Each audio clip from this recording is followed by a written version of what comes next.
Welcome back to another episode of Be Our Guest here on Musical Theater Radio. I am your host, as always, Jean-Paul Yovanov. I'm always curious about musical theater in non-English speaking countries. We all know about the UK and US, Canada, and Australia, but there's an entire global market for musical theater that we, or at least I, don't know about.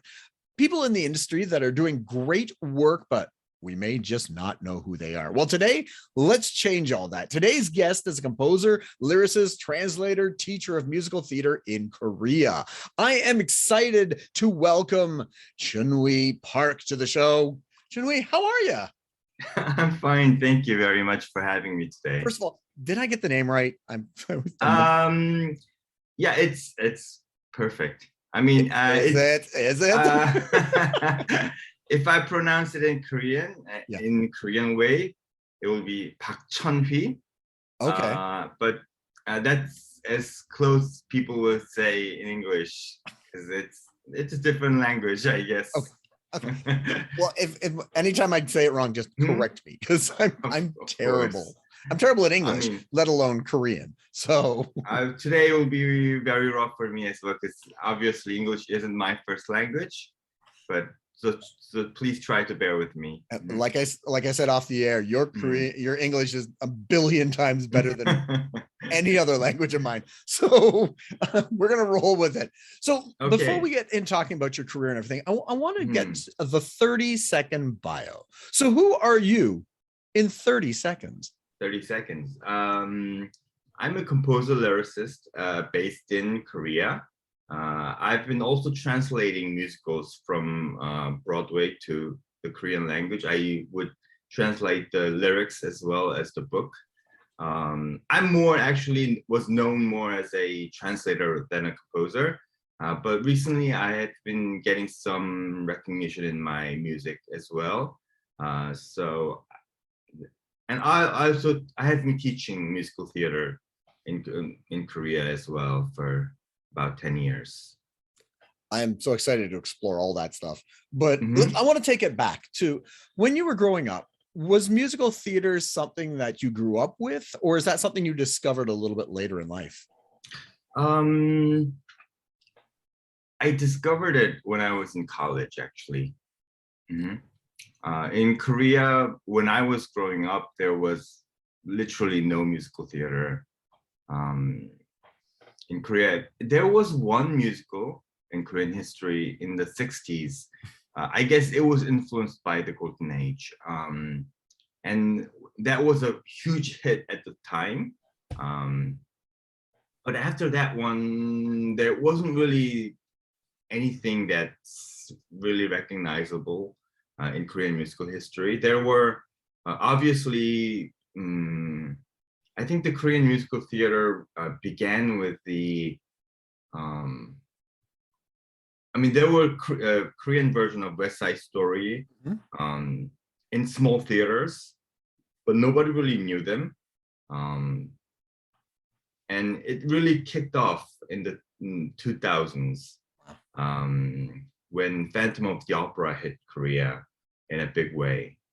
But before that, because I went to college in the 90s, and my friend went to Europe for a trip, and she brought a recording, an LP of Les Mis, a 3 LP complete recording, and I just fell in love with it. She borrowed it to me, and I didn't return it for a year, and I tried to avoid her for a year.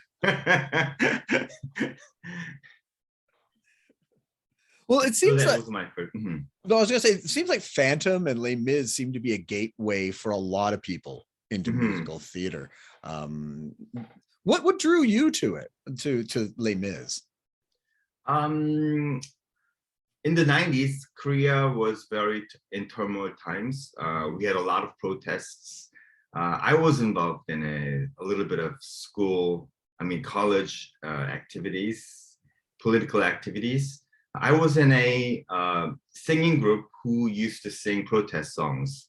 I didn't major in music. My major was in mathematics. But through the protest songs, I got a little bit interested in music. And I started like writing protest songs.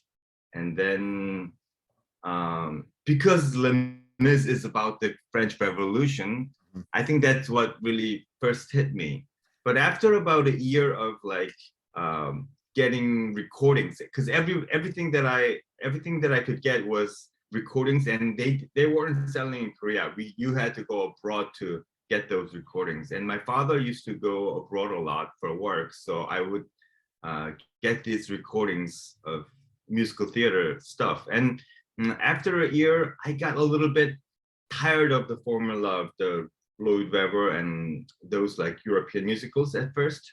And then after a year, then I hit upon Sweeney Todd.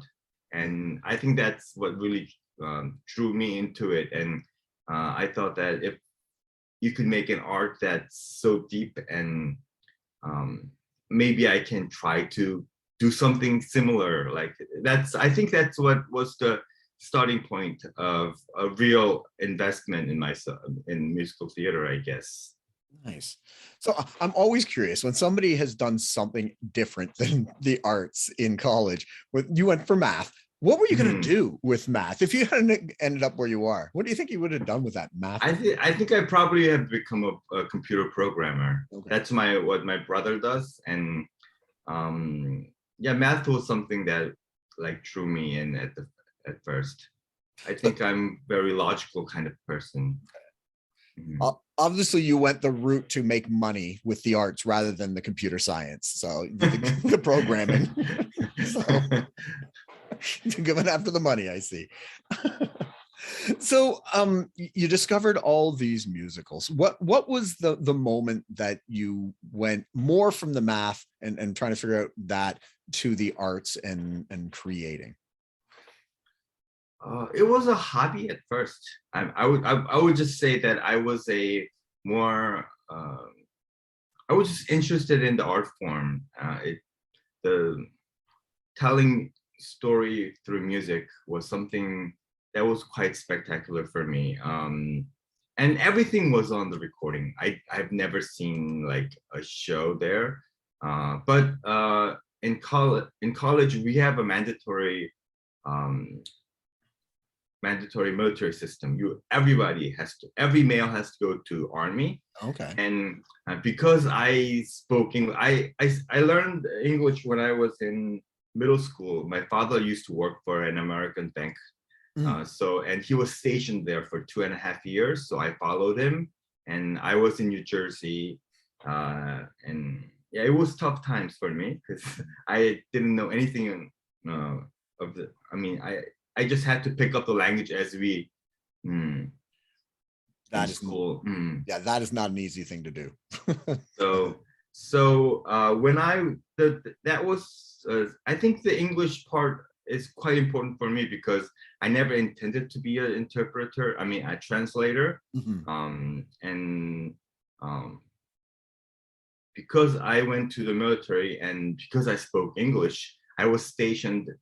Actually, I took a test to go to the American Army because in Korean Army used to be very tough, and in the if you go to the American Army, it's called KNUA. I don't really remember what it stood for. It's Korean Army, like military attached to something like that. So you would work in American military with the we would call GIs, but American military, and because I spoke the language, I could get the test, and I got in it, and I was stationed. And the difference was that you could come out in the weekends. You can go home. You only have mandatory. You are free from 5 to whatever until the morning. Whereas in Korean Army, you can't do anything. Like you're there stuck forever. But I was stationed in a biggest Yongsan, which is the biggest area of it, and in there was a library, and in the library I found out that there were like musical theater writing books, and there I found like there were tapes of like Sunday in the Park with George, Sweeney Todd. There were recordings of the actual PBS shows and everything there. So that's when I really discovered musicals. Like it was only in the recordings. Now I could see what they looked like, and because I spoke the language, because I think that was easier for me because I could get the recordings and I could read all the lyrics. I could listen to it and everything. So I guess I was in a position to be more of a translator than anything else because I always spoke the language. That is very cool. You've just so far what you've told me, it's fascinating. So I'm very interested where we're going from here. I wrote my first musical in the military. Okay. I tried my first crack at it. Really? And so yes. You got to tell us now, what was that show about? How did it go? I don't really. It was the first about, one, right? Yeah. It was about. After I finished the army, when I went back to school, we actually tried it. We did it in the college. Yeah. It was a musical about 1980s Gwangju, which is a very tragic event in Korean history. A lot of people got killed by the government military. It was a small revolution that wow, it was very tragic. So you wrote your first one. When did you start translating musicals? How did you get that first job? I had the first one that I wrote. I had a partner. He's still a lyricist director, and we had been working for 10 years after that. But that didn't really go anywhere because then there was no musical theater scene in Korea. After I graduated, I think that's the time that I really thought about starting a career, because I didn't really study math in college. So, and when I graduated, I made a new piece with a friend of ours, and we actually did a professional show. We got aired in the TV. We got some spotlights because nobody was doing it, and it was quite successful. But we didn't want to go beyond it because it was just almost like an experiment. And after that, there wasn't really any opportunity because there was no musical theater scene. So I started working on music for plays for many years. I've been, and I also tried for becoming a film composer. And then after 10 years, we did another piece that we self-produced and got wrecked.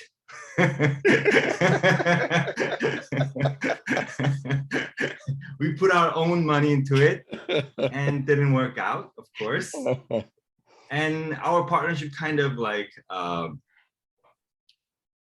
we had to go our own ways. So I had lost a 10-year partnership in music and lyrics.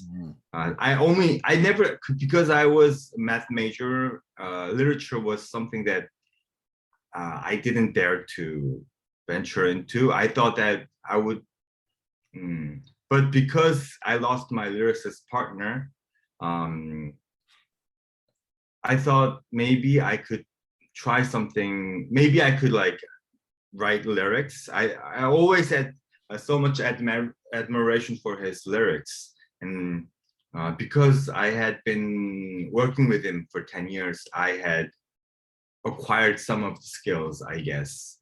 And out of the blue, some producer, I mean, not out of the blue, I knew him for 10 years, but he asked if I would be interested in translating a musical. That was in 2005 that when I did one more in '97, which was West Side Story, a premiere of the Korean West Side Story. That was actually the first show that was rightfully, what should I say, licensed. Wow. That was the very first licensed musical. Before that show, everything else was done illegally, actually.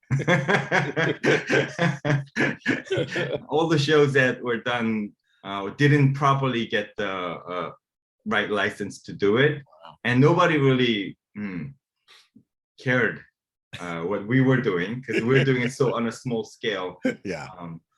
And '97 was the year that I graduated from college, because our small show that had got attention, we got hooked up with some of the industry people, and they first offered us to write the lyrics for the first Korean West Side Story.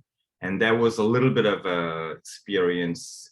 I worked with him because I spoke the language, he knew the lyrics, so we co-worked on the lyrics for the West Side Story. That was first one. And then in 2005, he asked me, because in Korea, 2002 happened, when I think it was in 2000 when Phantom of the Opera made a big success in Korean musical theater. A lot of companies started coming up and getting licensed from the Broadway shows and everything, and they needed a translator. And because he knew I knew lyrics, and then because I had worked on the West Side Story and I knew music, and he knew that. Before that, I have done a lot of also translations for theater. I mean, not in like an interpreter. I would like translate. I was the original translator for the Korean version of Phantom of the Opera. I was the sound engineer's translator. Wow. I had worked many years in the like that for even not just for musicals, for plays that were coming from like National Theater, and we had two prestigious theaters, and I was always working there as a technical interpreter. I would translate for sound, I would translate for lights, I would translate for the stage designers and everything. That's very cool. So what was it like to you listened to Sondheim and his works, and then all of a sudden you're getting to translate his lyrics? What was that like, changing because his lyrics are so Sondheimy, for lack of a good term? Yeah. Was it easy to translate, or no? I think translation is always it's always so hard. It's almost it's like it's impossible, actually. Translation is always, you could never beat the original. You will just have to make a way to just justify yourself. Like, I will always try to think, what would like Sondheim would do if he knew my language? That's always the point that I try to make. And because Sondheim was such a big influence, and also for the translations, Sweeney Todd, which happened in 2007 in Korea, I was the original translator for that was the very first Sondheim show that ever happened on the professional stage in Korea. We did in 2000, early 2000, we did a non-licensed school version of Into the Woods with my partner then. So I saw him do it. He actually did the translation for Into the Woods, and I saw how hard it was. And because I was much better in English, I helped him a lot. So I think I kind of learned a lot from him doing it. Because when I started translations, I found it wasn't too hard as I thought. But in 2007, when I did Sweeney Todd, it took me literally about 3 to 4 months of doing nothing but translating. Like I was eating and then translating, just trying to perfect everything. And because I was pretty, it was pretty my first major job. I had so much, I think I learned by doing it, because after that, after the Sweeney Todd, I got so much work because there was not many translators who were working at the time. There was only, I was probably one of the 2 translators who did most of the Korean musical theater translating for 10 years then. Now we have many more translators, professional translators of musical theater. But then usually it was like somebody who could speak English, who is a friend with the producer, would translate all the shows. So yeah, it was very bad. A lot of misinterpretations. Like sometimes I would like do a rescue over job for translating. Yeah, because somebody had done a poor job of it. I've like on few of those cases, I translated a whole piece in like a week because the rehearsal was already in progress. yeah. So I had to redo everything in a week, and yeah, without any sleep. It's almost like taking it for someone who doesn't understand theater. It's like just putting it into Google Translate, and it just knows the words, but someone like yourself understands how the words work and in the context and in the theater. That's funny that you had to go in and save those. I mean, the funny thing is, I mean, it's not just me, but if you look at the history of musical theater, a lot of the early book writers were translators of the European operettas. And also like Sylvester Levay, do you know Elizabeth? And that's a European musical theater that's quite popular in Korea as well. Okay. His pieces are Elizabeth, Rebecca. I think Rebecca was almost happened in Broadway. There was a rumor that Rebecca was going to Broadway as well. The book writer for those shows started as a translator. Okay, interesting. Have you ever done a show that you've translated where you've met the lyricist and got to talk to them about it? Yes, actually, I've done 2 of Michael John LaChiusa's shows, and we became very good friends. Which 2 shows? See What I Want to See was the first show. Yeah. And the more recent one was the Bernarda Alba. Okay. Nice. I love his show Hello Again. That's one of my favorites. Yes. So I love that. What was that like, sitting down with them and talking about it? I'm curious about that process.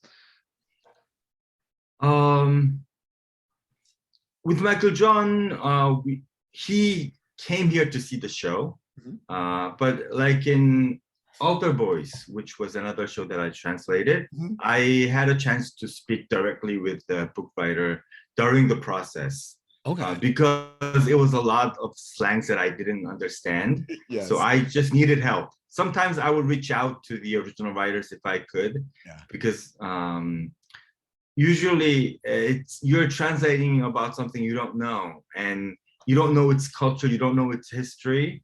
So you can make a lot of mistakes. What do you do when it's a slang, when it's something that just doesn't translate at all because it just doesn't exist in your language?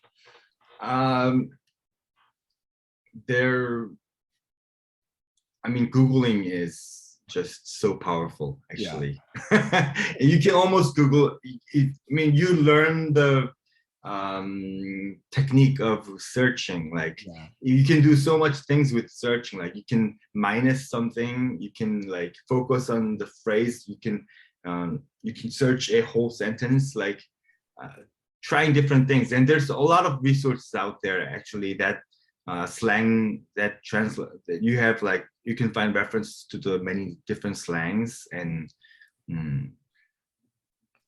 yeah, there's a lot of ways, but even after that, there's something that's really hard because it's from a show, like a TV show, a phrase that was in fashion that at that particular time. It's very hard to understand those kind of things. Was there a particular word or slang that you just went, this is hard? Is there anyone that you remember you went, this is so difficult? It's always so difficult. Like I would mostly forget the details when I'm translating. Like I try to erase myself when I'm translating. I just try to focus on the technique. And the good thing that about translation is that you can always do it. It's a technique. You don't have to really overthink it.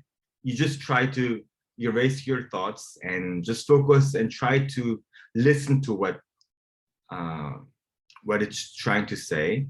Okay. And it's almost become I would say automatic process for me. Like I can always sit down and do a translation of a piece when I'm interested, and it has taught me so much. I think by being a translator, you get to like really look at each part by each part, like line by line.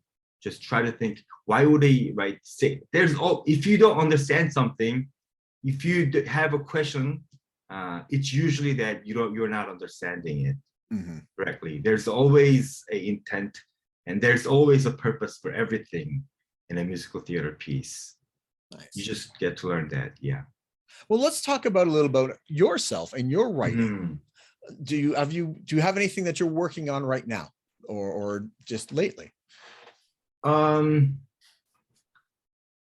So I had been pinned down as a translator in the musical theater. I was more of a music for plays. I did like more than 30 plays before a musical theater translating career kickstarted, and I was doing both all the time. But so in the straight play world, I was a composer. In the musical theater world, I was a translator.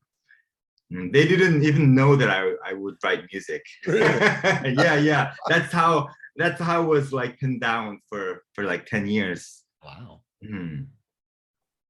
So it was a bit unfortunate. It was a blessing and a curse in disguise. I'm cursing at the same time. And I also started like teaching. It was also hard as well because I've never been like school. I've self-taught everything. I guess I learned everything by doing. So teaching was very hard because I didn't really know how to explain it. And yeah, I think it happened really gradually. I had written many pieces, but many of them didn't go anywhere. I have many pieces of work that like I wrote with a partner and the partnership fell out, or it didn't really go much farther than a few readings. So the work that I got recognized, first one, major one was I guess Crossroads of Youth, which wasn't a musical theater piece. I did it that after, actually, I guess the first one that I got recognized was the Pillow Man, which is a play by Martin McDonough. And I guess this is a different story, but when I did a lot of translation, some of the companies would send me to New York to see all the Broadway shows and make a report of it. Wow. To see which show would make it in Korea. So I was in New York for exactly about a month, and I had seen like 30 musicals. Wow. And yeah, I was gonna throw up actually. So a friend of mine recommended me to Pillow Man, which was starring Billy Crudup, and after all those musicals, I saw this piece, Pillow Man, which had such a big impact on me. Like I couldn't sleep for a day after seeing the show. Like it was so thrilling, and um, the people who sent me were interested in musicals. And after seeing 30 musicals, I would recommend them this play. Yeah. That I saw out of because I had gotten fed up with musicals. Yeah. And this show, they were just gonna hire me as a. This happened right before Sweeney Todd. I was just as translator, but they couldn't get the rights to the music. And they found it out like 4 weeks before the show. So they asked me to write the music for it. And because I had like translated this show for a few months, and also I was like, I'm not even allowed to say this, but we adapted it. Like we, because it was so long. When you translate shows, yeah. One of the hardest thing is that the syllables, the number of syllables gets multiplied in Korean because we have like interconnection things that in the language that just makes, usually when you translate an English syllable to Korean syllables, it's usually double or triple. Oh, wow. So it's very hard to, you have to really be economical in your language. And because Pillow Man was a very fast-paced show, and we had a director who didn't go for such high speed. So the show was getting like 3 hours, 4 hours. It's supposed to be like 2.5 hour play. Wow. So I had to cut down a lot. And while doing it, I got so in close with the material that even though I had so little time, I think I wrote one of my best music for the Pillow Man because I was so into it. Because I liked the original play so much, and that was like my first piece that was in a big theater that my music got recognized. And a lot of my friends who became good friends with me usually started recognizing me from that piece of work. So that was, I guess, the first piece. So is there anything you've been working on that, because I understand when we talked, we met at a networking event, you were working on this very cool idea, concept with a silent movie. Tell us a little bit more about that. Yes, in 2008, I got involved in a silent movie project. I was commissioned to write the music for it. It was based on, it was a 1934 silent movie of the Korean silent movie era that was discovered at the time. It was the only surviving silent movie yet. It was the very first silent movie that was discovered. So it was a big thing in the movie industry. And they tried to show it. And because it was a silent movie, there was no way to see, there wasn't a good way to show this piece. And it wasn't even edited. It was I don't know the exact terms, but it was a unedited cans of many cans of a movie. Okay. That had to be, and also because 2 of the cans were lost, so we didn't have the full picture. Oh. We had most of the picture, but part of it was gone. So we had to make up a story of it. And because it was from a silent era, and in Korean, there was a Korean War in the 1950s, a lot of the material were lost. And the only thing that we could find research was a newspaper article about this movie that had like 7 lines. That's the only thing that we could. It was even hard to like differentiate who was who in the picture. And in the Korean silent era, because a lot of the people were illiterate, we usually didn't have like subtitles on the silent movies, but a Byunsa, which is a narrator who would narrate the movies, who would like give voice to the silent film. He would narrate, he would like tell the story, he would cut into lip sync he would do all the character voices. And this Byunsa was alive like a star of silent movie era. And so we thought about bringing back that tradition. And we always had live music. I mean, all the silent movie era had live music that accompanied the silent movie. So I was commissioned to write this music, which was a very honorable, I mean, it was a big thing for me. But we didn't have much time. We didn't have much money. It was a festival kind of thing. They wanted to do it quick. So we did this piece like with a very famous Korean movie director who I had a very fondness of him. I thought he would be like, I thought he would be a music director who could direct stage musicals as well. So I was interested in him because he also directed many music videos for like MTV kind of things before he became a movie director. So I tried to actually bring him to musical theater scene, but he invited me to the film industry. So that was how I worked on it, and it became an instant hit. It's very funny, actually.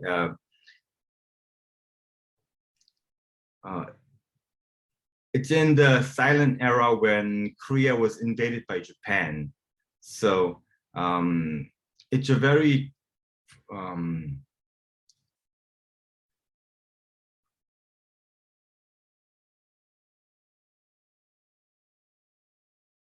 anyway,